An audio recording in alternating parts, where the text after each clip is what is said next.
आधुनिक। सूत्र संख्या 8 तक हम पढ़ चुके हैं और आज हम तृतीय अध्याय प्रथमानिक सूत्र संख्या 9 से आरंभ करने वाले हैं। इससे पूर्व में जो कोई भी बात अगर कोई हम में से पूछना चाहें अथवा रखना चाहें तो हस्तोत्थापन द्वारा सूचित कर सकते हैं।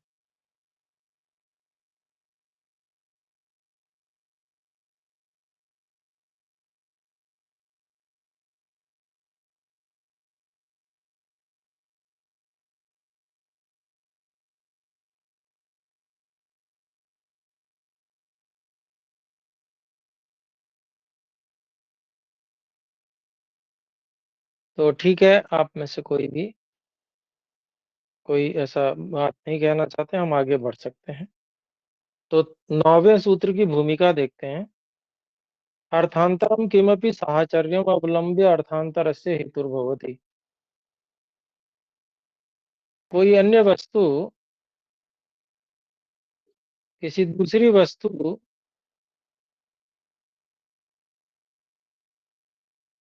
का जो कारण तब बनती है जब वो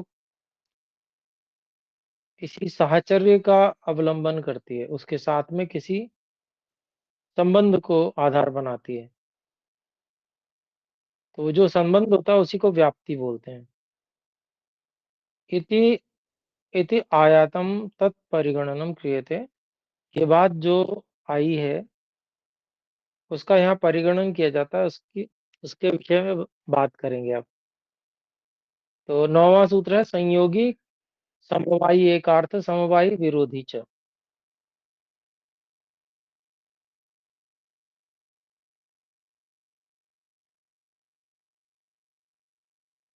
अर्थात जो हेतु है वो 4 प्रकार के होते हैं। अर्थात जो संबंधित आपस में संबंध होता है और जिस संबंध के कारण से किसी वस्तु का ज्ञान होता है, वो जो कारण है वो 4 प्रकार के बताए हैं। संयोगी, समवायी, एकार्थ समवायी और विरोधी। इन चारों को भाष्य में हम समझने का प्रयास करेंगे।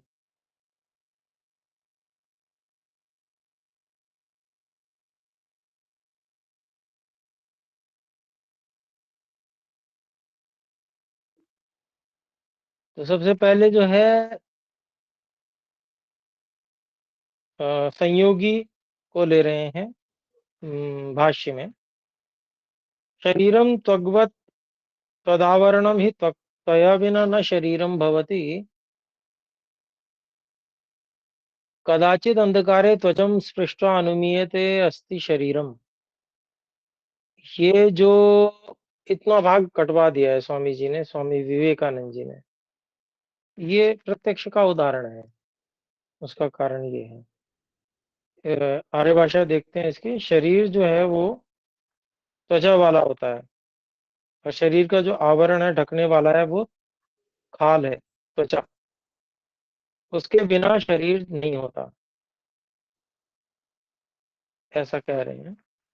और कहते हैं कदाचित अंधकारे त्वचम स्पृष्ट्वा, कभी कुछ दिख नहीं रहा है तब भी त्वचा को छूकर शरीर का अनुमान किया जाता है कि शरीर है। तो इसको जो है नहीं लिया है उदाहरण, दूसरा वाला जो दिया है। सुपथा गच्छतो रथस्य सारथिरनुमीयते अस्ति रथोयम सारथिवान सारथिमान। तो ये संयोगी का उदाहरण ठीक है। अच्छी प्रकार से जाते हुए रथ के सारथी का अनुमान किया जाता है। ठीक प्रकार से चल रहा है, बिल्कुल सधा हुआ रथ चल रहा है,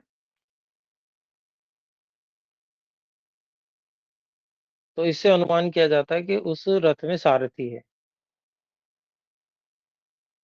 अर्थात ये रथ सारथी वाला है, सारथी सहित है। समवायी का उदाहरण दे रहे हैं। स्पर्शेन वायुरनुमीयते। शब्देन आकाशो द्रव्यम इति अनुमीयते।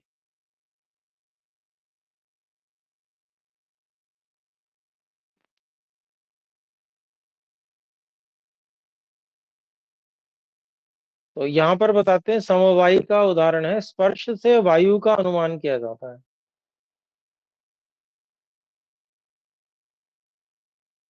कि यहाँ वायु द्रव्य है। और शब्द के द्वारा आकाश द्रव्य का भी अनुमान किया जाता है। ये समवायी के उदाहरण हो गए कि जो गुण किसी में रहता है, उस रहने वाले गुण से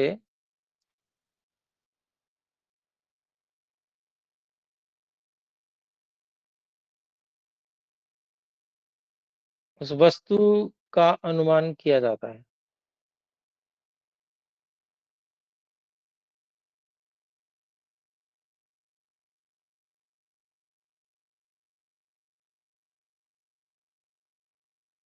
फिर और उदाहरण देते हैं, व्यक्तवाचा मंत्रपाठेन वा व्यवहितो विज्ञजनो होता वा अनुमीयते।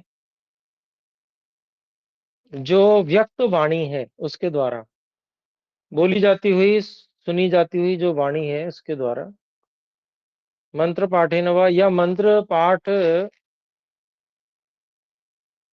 के द्वारा, मंत्र पाठ जो किया जा रहा है उसके द्वारा, व्यवहितो विज्ञ जन, व्यवहित व्यवहित विज्ञ जन, जो छुपा हुआ है नहीं दिख रहा है ऐसा वेद को जानने वाला व्यक्ति जो होता है, उसका अनुमान किया जाता है। ये भी वाणी जो है किसी होता में ही आधारित रहती है। वेद विद जो होता है उसी में होती है। वही वेद मंत्र का अच्छा सा पाठ कर सकता है ठीक से, तो उससे जो है ऐसा वेद को जानने वाला जो होता है उसका अनुमान कर लिया जाता है। समवायी का उदाहरण हो गया। एकार्थ समवायी और विरोधी के उदाहरण सूत्रों में स्वयं सूत्रकार दे रहे हैं। सूत्र के तो आचार्य स्वयं उदाहरती सूत्र ही है। तो एकार्थ समवायी और विरोधी के जो उदाहरण है वो सूत्र बनाने वाले आचार्य कणाद जी स्वयं ही सूत्रों के द्वारा उनका उदाहरण देते हैं। तो 10वें सूत्र में एकार्थ समवायी न उदाहरणम आचष्टे, एकार्थ समवायी का जो उदाहरण है वो कहते हैं आचार्य। 10वां सूत्र है, कार्यम कार्यांतरस्य।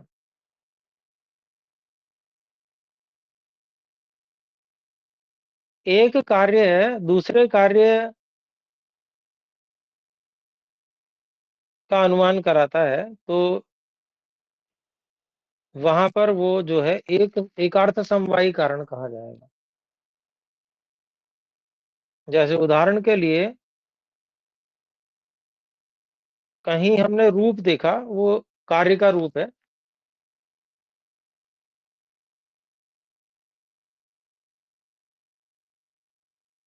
तो हमें ये पता चल गया जब रूप है वहां पर तो निश्चित रूप से स्पर्श भी होगा। रूप जो है बिना स्पर्श के नहीं हुआ करता, इसलिए एकार्थ समवायी कारण बन गया रूप। स्पर्श का भी अनुमान से बोध कराने में।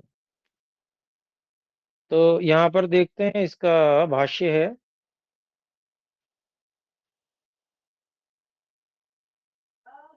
कार्य द्रव्यस्थम रूपम कार्यम कारण द्रव्य रूपस्य तथा वस्त्रस्थम रूपम कार्यम तंतुस्थ रूपस्य।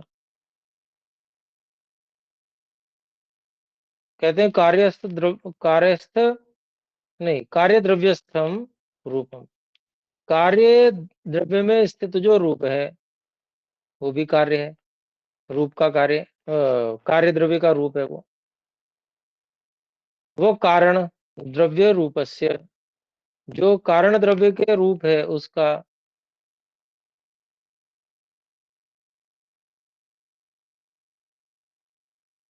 यथा वस्त्रस्थ रूपम कार्यम तंतुस्थ रूपस्य।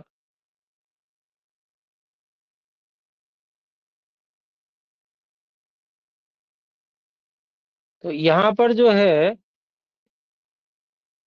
कारण द्रव्य का जो रूप है उसका कार्य द्रव्य का जो रूप है वो कारण है, ऐसा कहा गया। उसका उदाहरण दिया गया, जैसे वस्त्र में स्थित रूप जो है वो कार्य है किसका? तंतुस्थ रूपस्य। धागों में जो रूप है उनका, धागों में जो रूप है उसका कार्य, वस्त्र वस्त्र में स्थित रूप जो है वह कार्य है। तो कहते हैं तद वस्त्रस्थम रूपम कार्यम। तो वस्त्र में जो स्थित रूप है वह कार्य है। तत्कार्यांतरस्य वस्त्रगत स्पर्शस्य। तो वह जो भिन्न कार्य है, एक तो रूप ही कार्य हो गया, तो वो जो कार्य है वो अपने से भिन्न कार्य का, वो क्या है? वस्त्रगत स्पर्शस्य। वस्त्र में जो स्पर्श है उसका, स्वभिन्न से, जो उस रूप से अपने से भिन्न है, ऐसे स्पर्श का, स्पर्श रूपी कार्य से कार्य का हेतु भवति, कारण होता है। तो जो बात हमने अभी मैंने आर्य भाषा में समझाई वही बात यहाँ पर भी है संस्कृत भाषा में। फिर आगे कहते हैं वस्त्रस्थ, वस्त्रस्थ स्पर्शो अपि कार्यम तंतुस्थ स्पर्शस्य। जो वस्त्र में स्थित स्पर्श है वो भी कार्य है, तंतु में धागों में जो उपस्थित स्पर्श है उसका कार्य है वो। फिर आगे कहते हैं तंतूनाम रूपम रक्तम नीलम वा। धागों का जो रूप है वो लाल है, नीला है। वस्त्रस्थ रूपस्य, जो वस्त्र में रूप है लाल या नीला उसका कारण है। तथा तंतूनाम स्पर्शो मृदु कर्कशो वा। ऐसे ही जो तंतु हैं, धागे हैं, उनका जो स्पर्श है वो मृदु या कर्कश है। वो वस्त्रस्थ स्पर्श से, वस्त्र में जो उपस्थित स्पर्श है उसका, मृदु कर्कशस्य अपि। अर्थात जो वस्त्र में भी ऐसा मृदु या कर्कश स्पर्श आया है उसका भी कारण है। जो धागों में मृदु या कर्कश स्पर्श है उसका ही वो जो है कारण है, वस्त्र में स्थित स्पर्श का। तो ये भी कारण, इसमें ये भी कारण है और इसका कार्य वस्त्र में स्थित स्पर्श है। और रूप भी, वस्त्र का रूप भी कार्य है। तो ये दोनों कार्य है। अगर हम इसमें से रूप को देखेंगे कि रूप है तो हम स्पर्श का भी निश्चित रूप से अनुमान कर लेंगे।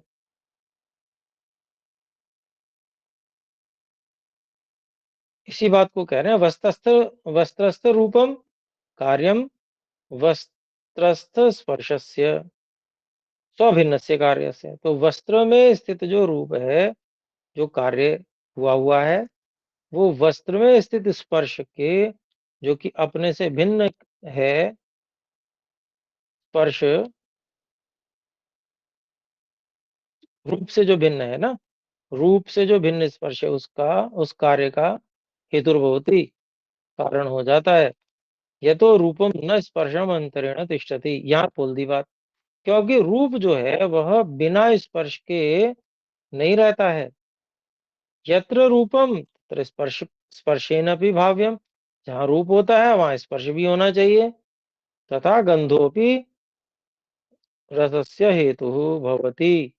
ऐसे ही गंध भी रस का हेतु होता है, कारण बनता है। अगर गंध है तो निश्चित रूप से वहां रस भी होगा। गंधेन रसोनुमीयते ही लोके। गंध से रस का अनुमान भी किया जाता है संसार में। पक्व आम्रादि फलस्य, जो पके हुए आम्र आदि फल हैं उनका। तो ये जो है एकावार्थ समवायी का उदाहरण हो गया। तो यहाँ पर कोई प्रश्न पूछना चाह रहे थे? तो मैंने कहा इसको पूरा ही कर दें, उसके बाद प्रश्न उत्तर करते हैं। बोलें, कोई बोलना चाहे तो। मुझे लगता है लेफ्ट ओपन, कोई बात नहीं, आइए देखते हैं आगे। प्रणाम आचार्य जी, नमस्ते। जी प्रणाम जी, बोलें। नमस्ते। नहीं, वो बस ये था कि जो नमस्ते जी। तृतीय पंक्ति में मेरी ध्वनि आ रही है क्या? आ रही है जी। जी जी, आचार्य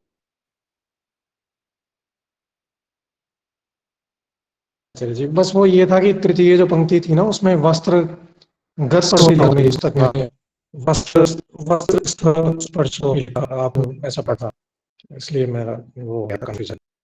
वो एक ही बात है, कोई बात नहीं। धन्यवाद। जी जी, धन्यवाद जी।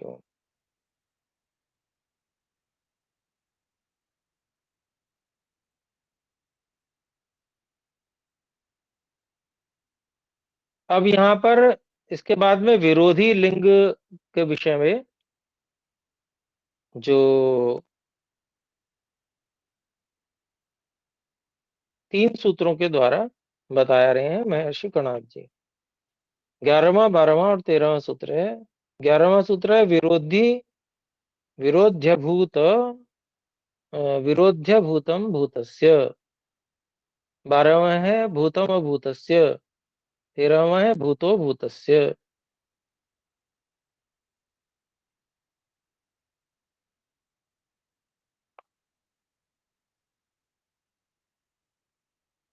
तो यहाँ पर जो है विरोधी 3 प्रकार का जो हेतु बताया गया है। एक तो जो पहला सूत्र है उसमें जो अविद्यमान पदार्थ है वो किसी विद्यमान पदार्थ का विरोधी हेतु, ऐसा भी हो सकता है। अभूतम भूतस्य। फिर दूसरा है भूतम अभूतस्य। विद्यमान पदार्थ किसी विद्यमान अन्य विद्यमान का विरोधी हेतु हो सकता है। और तीसरा है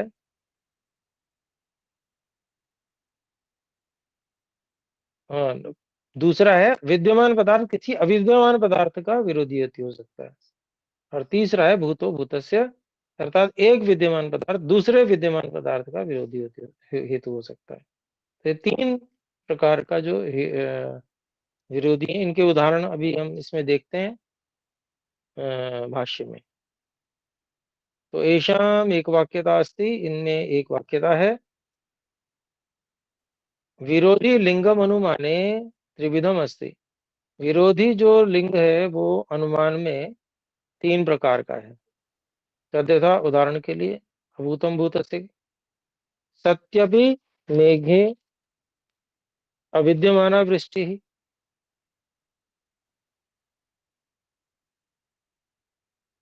बादलों के होने पर भी अविद्यमाना वृष्टि, वर्षा का न होना, वर्षा अविद्यमान होना। विद्यमान से वायु अभ्र संयोग वृष्टि प्रतिबंधक हेतु।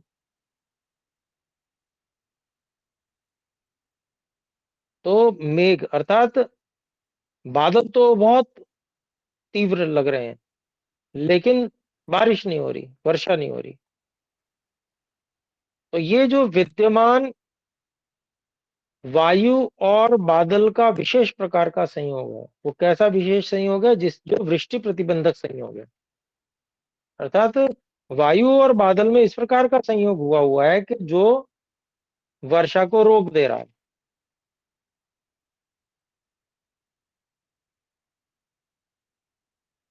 तो ये विरोधी हेतु हो गया।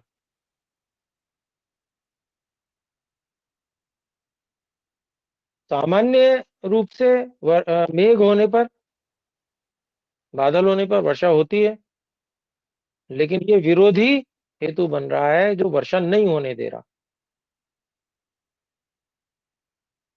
तो विद्यमान मेघ है और अविद्यमान जो वृष्टि है अर्थात वर्षा अविद्यमान है, उसका कारण बन रहा है ये, है ना जी। तो ये विरोधी हो गया एक प्रकार का। फिर है भूतम अभूतस्य। उसके विषय में कहते हैं विद्यमाना जाता वृष्टि ही अविद्यमान वायु अभ्र संयोगस्य ये दूसरे प्रकार का हो गया। दूसरा का पहला उदाहरण, दो उदाहरण दिए हैं दूसरे के। तो विद्यमाना जाता वृष्टि मतलब ऐसी जो होती हुई वर्षा है, हो रही है वर्षा। ये किस बात का हेतु है? अविद्यमान वायु अभ्रे संयोग से, अर्थात वायु और बादल का वो संयोग जो वर्षा को रोकता है, उसके उसकी अविद्यमानता का हेतु बन रहा है। वर्षा हो रही है, इससे साफ पता चल रहा है कि वायु और बादल में उस प्रकार का संयोग नहीं है जिससे वर्षा को रोक दिया जाता है। तो वर्षा होना इस बात का प्रमाण है कि वो वाला संयोग, उस प्रकार का संयोग नहीं है वायु और बादल का, अभ्र का। तो ये है विरोधी, लेकिन विद्यमान वर्षा अविद्यमान वायु अभ्र संयोग को बता रही है। तो ये हो गया भूतम अभूतस्य। इसी का भ्रष्टाचार प्रवर्तनम अविद्यमान धर्म शासनस्य। भाई जिस राज्य में भ्रष्टाचार हो रहा है, इसका मतलब वहां धर्म के शासन की विद्यमानता नहीं है। भ्रष्टाचार की वर्तमानता इस बात को स्पष्ट कर रही है, अनुमान से बता रही है, विरोधी को बता रही है कि यहाँ पर धर्म का शासन नहीं है। ये भी विरोधी है, क्योंकि भ्रष्टाचार और धर्म का शासन ये दोनों विरोधी हैं। धर्म का शासन होगा तो भ्रष्टाचार नहीं होगा, और भ्रष्टाचार है इसीलिए ये पता चल रहा है कि धर्म का शासन यहाँ पर नहीं है। फिर आगे कहते हैं भूतः भूतस्य, भूतो भूतस्य, अर्थात जो कारण भी विद्यमान है, कार्य भी विद्यमान है। विद्यमान विस्फुर्जन सर्पो झाटांतरितस्य नकुलस्य लिंगम विरोधी। तो फुफकारता हुआ विद्यमान जो सांप है, क्रोध में दिख रहा है बिल्कुल तैयार, अभी जो है फुफकारता हुआ अभी डसेगा, ऐसा वो स्पष्ट दिख रहा है, फन उठा रखा है बिल्कुल ऊंचा, ऐसा जो है सांप ये विद्यमान है। वो किसका अनुमान करा रहा है? दिख नहीं रहा कोई वहां पर, लेकिन झाड़ियों के अंदर कहीं छिपे हुए जो नेवला है, उसका विरोधी लिंग है सांप का वहां पर विद्यमान होना। विद्यमान नकुल भी है, लेकिन है विरोधी बिल्कुल उसका, सांप का, और वो भी विद्यमान है। तो भूतः भूतस्य, ये जो उदाहरण विरोधी का, ये तीसरा हो गया। तो इस प्रकार से ये हमारे उदाहरण हो गए, इसके तीन सूत्र भी हो गए हमारे। एते उपदेशा हेतवो लिंगानि संति।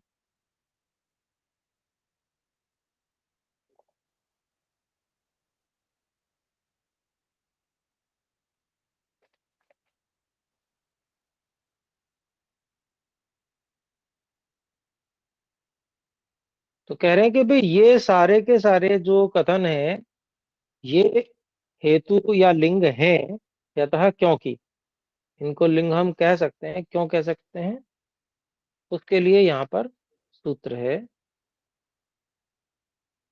प्रसिद्ध पूर्वकत्वादपदेशस्य, 14वां सूत्र है, अर्थात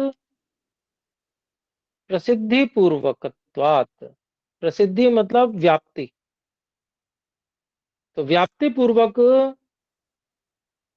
कथन होने से जो पूर्वोक्त संयोगी समवायी आदि चार प्रकार के हेतु हैं, उनको हेतु ही मानेंगे, अहेतु नहीं मानेंगे। तो इसका भाष्य देख लेते हैं, वैसे उस समय तो हो चुका है, तो फिर अगली कक्षा में ही देख लेंगे, भाष्य में थोड़ा समय लगेगा।